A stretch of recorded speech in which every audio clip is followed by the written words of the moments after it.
Good afternoon ma'am. Ma'am चलिए सबसे पहले उसकी बात करते हैं जो आज बंद होने वाला आईपीओ है, milky mist dairy food IPO, जिसकी 11 से 13 अगस्त के बीच ये आईपीओ खुला हुआ था और इसका प्राइस बैंड 133 से 140 रुपीज़ के बीच था। इशू प्राइस 140 रुपीज़ पर शेयर का था और इसके साथ ही लॉट साइज 107 शेयर्स का था। ये ओएफएस और जो फ्रेश इशू है दोनों का एक मिक्सचर था। इसका टोटल इशू साइज अगर देखें तो 1553 करोड़ का था और फ्रेश इशू इसमें से 1428 करोड़ रुपए का था। बाकी 125 करोड़ का जो था वो एक ऑफर फॉर सेल था। मैम इस आईपीओ पर आप इस वक्त क्या राय दे रही हैं? आज एक आखिरी दिन है, इसमें दाव लगाने का क्या कर सकते हैं इसमें?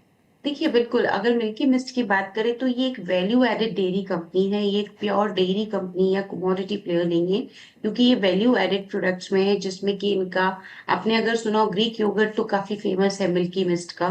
फिर कर्ड आता है, पनीर आता है। तो इस तरह के ये प्रोडक्ट्स में है। अब अगर मैं इस कंपनी के फंडामेंटल्स देखूं तो यहाँ पे फंडामेंटल्स तो अच्छे हैं, क्योंकि फाइनेंशियल परफॉर्मेंस भी अच्छी है।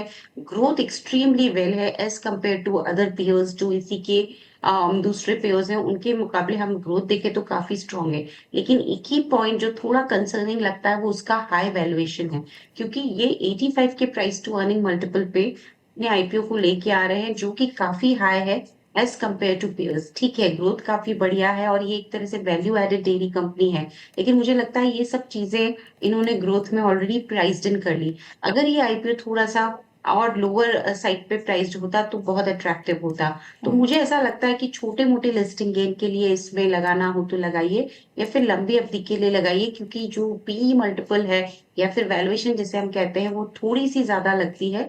और उसकी वजह से हम यहाँ पे कोई बहुत बड़े लिस्टिंग गेन की उम्मीद नहीं कर रहे। ओके, तो यानी कि छोटे मोटे लिस्टिंग गेन के लिए तो मैम सजेस्ट कर रही हैं कि इस कंपनी में आप पैसा लगा सकते हैं, आईपीओ में पार्टिसिपेट कर सकते हैं, लेकिन या फिर सीधा लंबी अवधि के लिए आप इसमें निवेश कर सकते हैं। इस आईपीओ की अगर मैं बात करूँ, यानी कि इस कंपनी की अगर मैं बात करूँ, तो ये जुलाई 2014 में शुरू हुई थी मैम और बहुत जल्दी इसने अपने आप को ग्रो किया है। एक इंडिया की fastest growing package food company है, जिसके आपने कुछ ब्रांड, इसके सब ब्रांड्स और इसके जो चीज़ें हैं उनके बारे में बताया। इसके साथ ही इसके और सब ब्रांड्स भी हैं जो स्मार्ट शेफ, सेपीला और इसके साथ ही मिस्टी लाइट, ब्रियाज, असल, इन सब नामों से भी ये अपने प्रोडक्ट्स को बेच रही है मार्केट में।